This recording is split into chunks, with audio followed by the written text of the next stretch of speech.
talk, girl talk. What's better than girl talk? Girl talk, girl talk. What's better than girl talk? A chat with the ladies about their day, the ups and downs along the way. She's a cook, she's a chauffeur, she's a worker bee. First in the door and last to leave. Girl talk, girl talk. What's better than girl talk? Girl talk, girl talk. What's better than girl talk?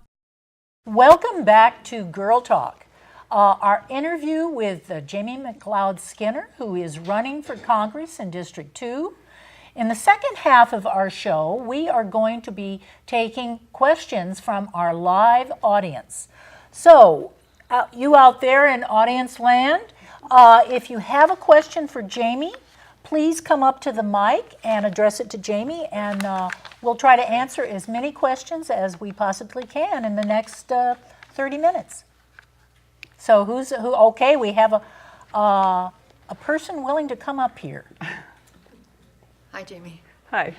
You just made a list of all of the things of why you can win because of your experience, having family in the district, and you went down the list. But I've seen and heard you several times, and I know that you hold transparency, honesty as high values.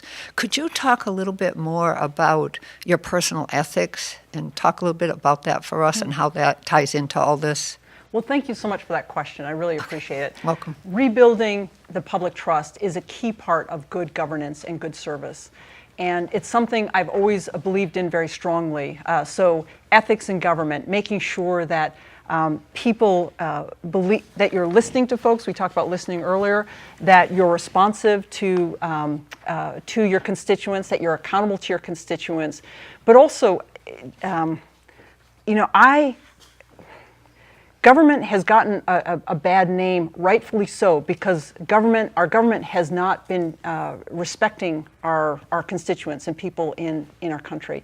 And it's very important to me that we rebuild that trust by showing respect to and for voters, and also holding ourselves to a higher standard, being accountable as elected official. It's something that's always been important to me in elected office, and it's something that will be critically important to me in Congress, because Congress has very low regard by most of the country. But that's because, one, Congress hasn't been serving our country well. We have some great examples of folks in Congress. I won't take that away from them. But we also have folks like our Greg Walden, who I don't think has been showing the respect he needs to our community. But holding ourselves to a higher standard is a key part of public service and rebuilding that public trust. And it's something I believe in very strongly. And I've been willing to put myself at risk because of it. The transparency issue, making sure people understand how their public money is being spent. And then also being accountable, showing up when people, to tell people why you voted a certain way and what your thinking was. All that's critically important for people to understand your thinking as an elected official, but also to appreciate that you're safeguarding and honoring that trust they put in you to serve them. Another question? Hi, Jamie. Hi. So when you win this election in November, you will be, I believe, the first woman elected to our Congressional District. Yes. So between now and then, what leads you to believe that a woman can win this election? We have a tradition of strong women in our district, and it is time, after 125 years, for a woman to lead and to represent our district. The reason I believe it's possible is because you're seeing, in like the opening segment, you saw all sorts of women stepping forward and being leaders in our community. And I'm seeing throughout our district a real hunger for that type of leadership, a hunger for the ethics and quality and the understanding of the issues, but also for more and more women want to see women lead. Men as well. Folks throughout our communities want to see women lead and look to that style of leadership. To solve the problems we need to solve in Congress, we need to be able to work collaboratively. You need to be able to stand firmly with your values and in your beliefs, but also to reach out and work collaboratively with others. And that's something that I think women often bring to the table, and it's a style that women bring. It's how I got a lot of stuff done when I served on the city council before and was very effective using that style. And I think it's not only something that people respond to in when I'm talking to folks throughout the district, but also I believe it will represent good governance. Thank you. Thanks. Hi, Jamie. Hi. I'm very excited you're running. Thank you. I know you're going to win. When I became a naval officer, I raised my right hand and said, I will defend the Constitution against all enemies, foreign and domestic. That's right. And when you raise your hand, you will be doing the same thing. Right. So I've concluded, after watching the Office of the Presidency for now a year, that we have not just a foreign, we have now a domestic enemy. And so if you think about it in those terms, I'm asking you, if you were right now in office, I can see that you have, I hear that you have the right ideas as far as communicating and talking, not being so partisan. What would you be doing as a congresswoman right now to talk about, you may not buy what I say, but I have come to the conclusion we do have a domestic enemy. I have taken that same oath of office, and that would be the oath I would take again. Accountability is what it comes down to. And I honestly don't care what someone's party affiliation is. If you are serving your community in an elected office, you should be accountable to your constituents. As a congresswoman, it would be part of my responsibility to make sure we are holding our president accountable. So I have seen things and heard things that I believe raise questions as to that accountability, to your point. What I would do is I would be very active in making sure there was a process that we went through to be able to hear both sides of the argument, to have a fair due process. And if we found and concluded, had the conclusion that we had a domestic enemy, that we would take the steps necessary to take him out of that role. But that was, due process is important, but also accountability is critically important. And that's true of the president, that would be true of me as well, and that's true of all our elected officials. Thank you. I concur. Thanks. Hi, Jamie. Hi. Thank you for having the courage to run. Thank you. You mentioned that Oregonians care about their families and communities, and I think we also deeply are concerned about our natural resources. Yeah. Our clean air, clean water, clean soil that make Oregon so livable. Yeah. So I'm wondering what your thoughts and strategies are about preserving those natural resources. Thank you for adding that to it. Yes, that's something that I should have been mentioning as well. Thank you. So we, in Oregon, we have a tradition of, we have a long history of enjoying and being connected to our natural resources. I believe that stewardship is a key role in governance, and so making sure that we are able to pass along to future generations what we have, that we protect the precious resources that we have.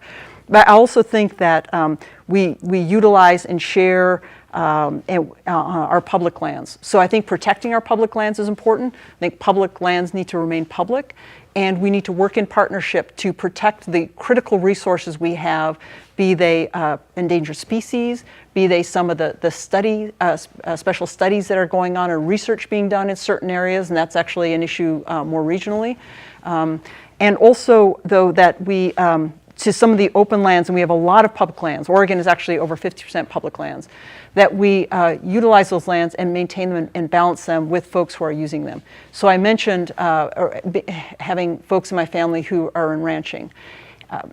Ranching and forestry has been part of our tradition, but we need to be sustainable. So we're seeing politically, we've seen one extreme or another, either overutilization, cutting down all our trees, or running our rangeland into the ground. That's not acceptable. We need to maintain our resources for the future. But having some shared use when it's a low impact, that makes sense.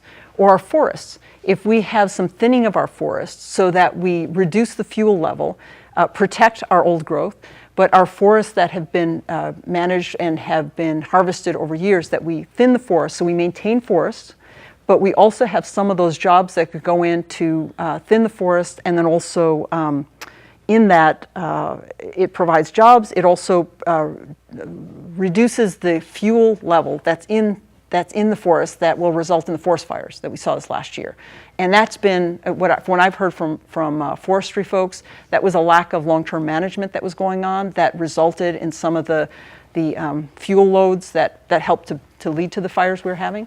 Fire is a natural part of the cycle, but we can throw that cycle off if we're not utilizing and having some of the traditional practices we have had to manage our resources. So my view is really, in general, our natural resources, they're critically important to us, but we also need to look at managing those resources. The other piece of that is climate change. And so renewable energy is really important. We have all sorts of opportunities throughout our district. That's economically great for creating good paying jobs, but also that we're transitioning from fossil fuels to renewable energy. And that is also important for our district and for our world, our globe. And that's something that we've also had a failure of leadership with our current representative. He has, because he's gotten a lot of money from, he has focused on supporting fossil fuels and dirty fuels and not been supporting the development of renewables in our district. Thanks. Hi, good morning. Hi. Hi, as you mentioned, Greg Walden and the Republicans recently enacted this tax cut that primarily benefits the wealthy. And as a result of that, there's going to be, well, there's projected to be huge federal deficits. And as a result of that, Paul Ryan and the Republicans are talking about the need then to cut benefits for Social Security, Medicare, and other things. So my question is, if you get into office, how do you deal with that type of atmosphere where they're always talking about cutting benefits for people that really need the benefits? Yeah, that was the other piece that I didn't yet mention, that it was the concern of what's going to happen when we have the $1.5 trillion deficit, right, and used as a leverage to start cutting those benefits.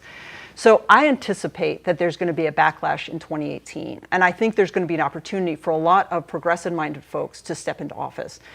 So that's one thing. The other thing is that I'm finding throughout our district, even in really traditionally red areas or Republican areas, folks are concerned about losing access to some of these benefits through the Farm Bill, food stamps. We've got a lot of folks who need some of these resources, retirement that you mentioned, healthcare. These are all things that folks throughout our district and throughout our country need. And so it's focusing on the issues and the things that we need in our country, building the partnerships in Congress to get a majority of folks to develop legislation, bipartisan legislation, to meet these needs. I think a lot of the folks you've seen, the Washington Republicans, and I distinguish those, the Washington, D.C. Republicans, I distinguish those from the everyday Republicans that we have throughout our district. Because the Washington, D.C. Republicans have been focused on giving giveaways to people, to corporations and big business and the wealthy. The rural Republicans throughout our district and districts throughout the country are folks who are being hurt by that. And folks are starting to see that. And so I think there will be opportunities to build up the coalitions necessary and the relationships necessary to establish legislation to fight back against that. I think we're seeing a tide. And you're seeing, in the opening segment, we saw a lot of women progressives being elected around the country. You're also seeing a lot of conservatives now stepping down. Orrin Hatch just recently. And so I think a lot of the Republicans who have been pushing this have realized they've gone too far and the backlash is coming. And so I think those opportunities will be there to turn around some of this and bring in better policies. One of the policies that I think and things I've been talking about is rebuilding our infrastructure. And I talk about both our physical infrastructure and our social infrastructure. Our physical being things like transportation and housing and internet, because we're in an information age. Our social infrastructure being things like education, healthcare, and also security. And when we have those kind of investments, we're also helping to drive the economy. But a lot of those ideas and a lot of those concerns are things we can build coalitions around. And I think we can, I think with a lot of hard work throughout the country, we can turn the tide and get us headed in a positive direction so that we're taking care of our communities. Thank you. Thanks. Hi, Jamie. Thank you. Thank you. My question is, it appears to me what is likely to happen is that Mr. Waldman is going to have a lot of money behind him, and it's going to be a rather ugly election. And I'm wondering what your specific strategies will be to be able to fight some of that. Sure. A couple of things. One is we are raising money. We anticipate we'll probably need about $1.5 million for the entire election, probably about a tenth of that for the general. For the primary. And he will be able to raise a lot of money, and there will be some vicious attacks. That's okay. We don't need the money, we need the votes. And I think there is support and growing support throughout the district to replace him. I've heard that not just from Democrats, from independents, from Republicans as well. People are tired of his lack of focus on the district. People, again, across party lines, feel he's turned his back on our district. And it's that motivation, it's tapping into that that's going to be key. So it goes back into that strategy, that 20 county strategy of building up those relationships. I don't need to outraise him in money. I need to beat him and vote and get more votes than him. That's all I need to do. And the motivation is there. And we've seen community groups build up, groups like the Indivisibles, folks even outside traditional party lines, progressives across our state who are rising up and saying, no more, we're tired of it. And it's about people getting motivated and then also coming together to rally together around a candidate and prevail. But he, and on the attacks, I mean, I've been there before. With the 49er Stadium, when I ran for re-election, I got all sorts of hit pieces against me because I had the audacity to ask the tough questions. And I had the audacity to say we should focus public resources on our community and care first for our constituents. And I had a lot of hit pieces against me, but I also won my re-election overwhelmingly, cross-party lines, because people want elected representatives who are focused on and care for our community. So we'll be raising money, and I want to encourage people, if they're interested in supporting my race, McLeodSkinner.com is my website, so please go online and support. But we will be raising money. We just have to raise enough. So let's not get intimidated by how much he's going to raise. And I've also seen the more the hit pieces come, the more frustrated people get, because people see what he's been doing. So I think we'll be okay in that regard. And then the one other thing I'll say, and this is specific to actually being on Girl Talk, is I've been in forums where people will say, "Are you tough enough?" Funny enough, is the only woman who's been running. Sorry, I'm the only one who gets that question. I don't know why. But I will say I'm the only one who has been in elected office before and understands how tough that can be. Mm-hmm. I'm the only one who went into a former war zone before to work for a humanitarian organization when I went to Bosnia, when I went to Kosovo. I'm not afraid of going into the tough spots to do the work that needs to be done to build up our community. I mean, that's the only way we build strong community. We've got to be able to and willing to step up. And I've got a lot of folks that I've looked to in my life who've had the courage to do that. And I'm just one in a long line of women or people of color, people in general, who have had the courage to step forward. Those are my mentors, and I'm just doing my bit along the way. I've got a follow-up question on that. You mentioned earlier that Carol also ran for Yes. this position. That was in 2006. And I happened to be her campaign manager. So we were a great team. We had a lot of fun out there. And so one thing that I recall being very important is to build that field organization. Yeah. And you're talking about the relationships. So you've got 20 counties, and you're only one person and a few core people.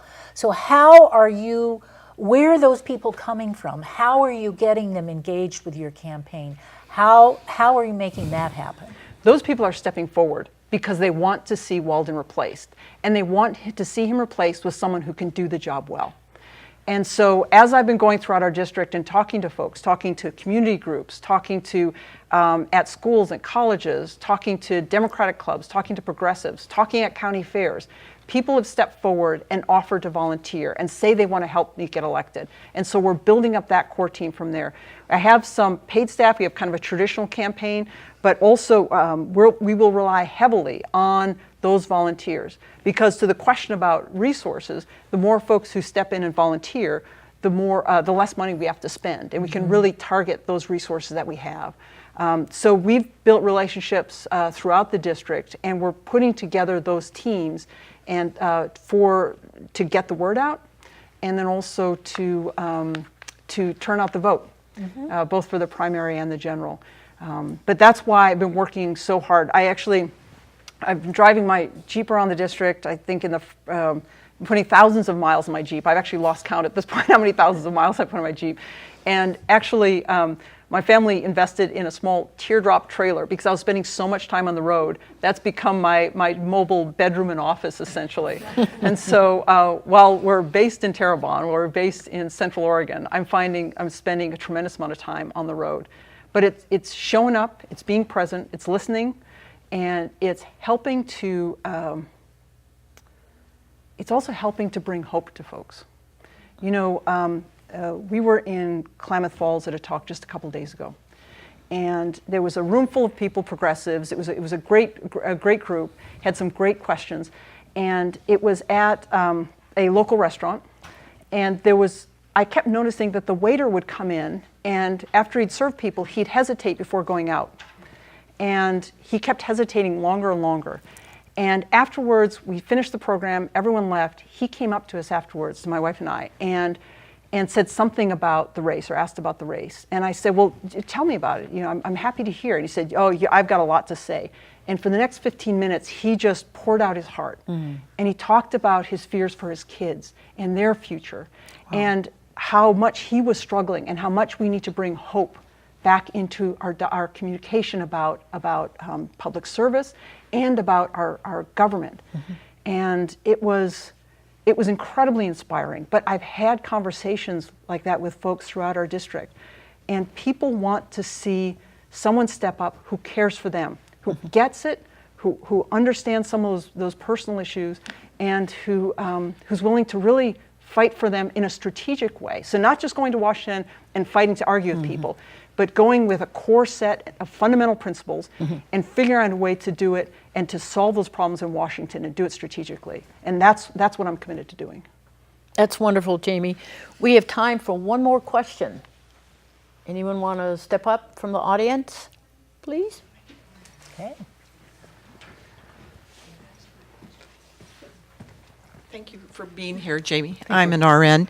I was very interested in the feedback you're getting from all over the state about health care, and that they are worried about losing it.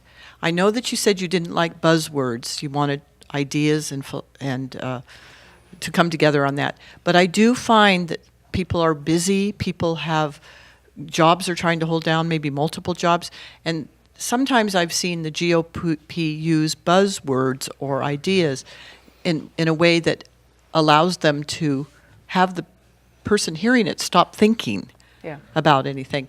But how are you going to get the young people involved, the people that are working such long jobs, to be able to focus on believing that you can fight for the health care for them, and that they can talk about a common idea with very little language? Yeah, and healthcare is such a critical issue, and it's a huge issue of concern for young folks, as you mentioned.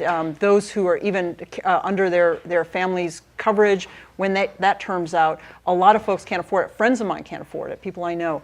The 4 ideas I mentioned before about everyone having access, controlling costs, and the quality of the service, and then also care for the caregiver, are ideas that shy away from those trigger buzzwords that shut down the conversation. And they're ways that can really help, especially across party lines, to get common agreement around those ideas. Now, when we do a drill down in some of those ideas, like controlling costs, for example, people will say single payer. Well, if we go to single payer, we will save 25% of our costs right there. And so that then becomes some of the drill down conversation. And so folks who are very wedded to certain ideas or certain topics, we can get there in the conversation. But the point I try to make is those core ideas. When you're talking about engaging younger folks, this is something I've been talking to high school students, I've been talking to college students. More and more I'm finding younger folks do not have an affiliation with one party or another. They tend to be more independent minded, or rightfully so criticize some of the flaws of both parties. So I think more and more the message of ideas and quality of public service, of hope, and also providing opportunity for students to move forward and engage is something that has been really resonating. On the issue of college opportunity, I've been talking about kind of the equivalent of a GI Bill of public service for education, for a free education, but it's public service. So students are not only gaining work experience, but are able to engage and do some of that work as well. That's something that's resonating with young folks. But to the issue of healthcare, again, it's a concern throughout the district, because even folks who have traditionally are Republicans and independents, this is something that affects all our families. And so it's a great core issue to talk about, because it's something that resonates for all of us. I've got a story I often tell about a woman in Gillum County, so a very small county up in the northern part of our district, who's been a lifelong Republican, has always voted for Walden in the past, will not vote for him again in the future. And I met her when I was at the county fair in Condon. And her number one issue is health care, because her mom has Alzheimer's.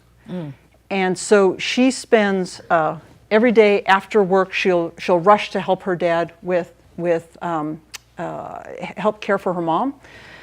They've had to put their family farm on the market in order to provide for her mom. That farm has been in their family for 3 generations. Now, yes, the ACA, there are gaps still. There are things we have to do to provide better coverage, better long-term care and coverage. But it is unconscionable to me that in the wealthy country that we live in, that we have families who are driven into bankruptcy because, and healthcare, access to healthcare is the number one cause of bankruptcy in our country. That we have families driven into bankruptcy, give up their family tradition, their family farms, because they love their family member and they want to care for them. That is unconscionable. We're better than that, and we can do better than that. And that's something that people are rallying around across party lines. And those are the connections we need to make. And the point I like to make is that we need to do that not just to win this election and not just to win elections, but to really serve our communities better. That's what governance can be. When we talk about good governance, let's be serving our communities. We've had, people are turned off to governments for what they're seeing out of the White House and what they're seeing in Washington, D.C. right now. Let's rebuild the pride in our democracy and in our governance. If we do it well, we will rebuild that public trust and that public respect. And that's what I'm committed to doing, and that's what I want to do in Washington for the 2nd Congressional District. Very good. Is that your closing statement? Yes.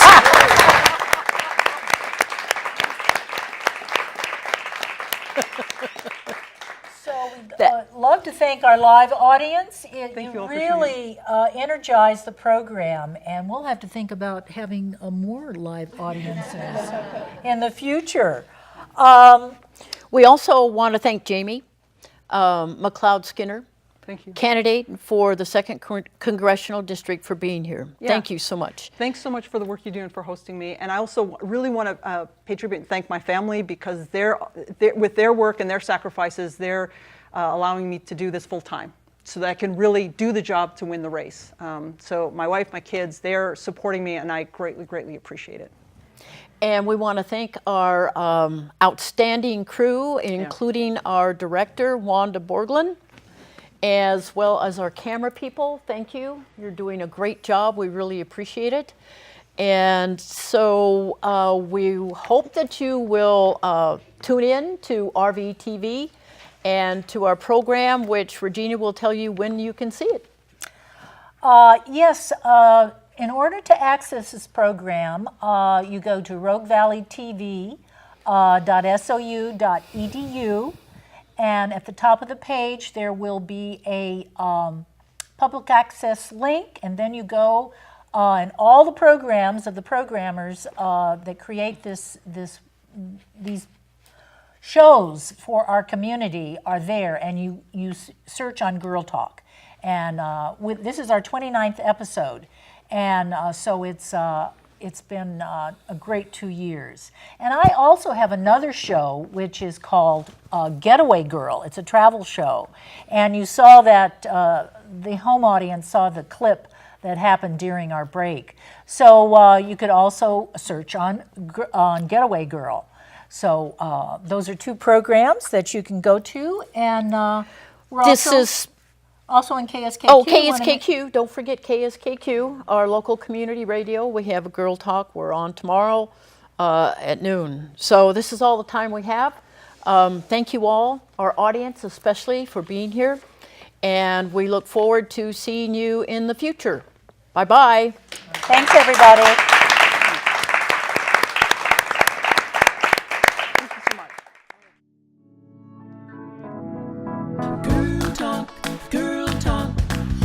better than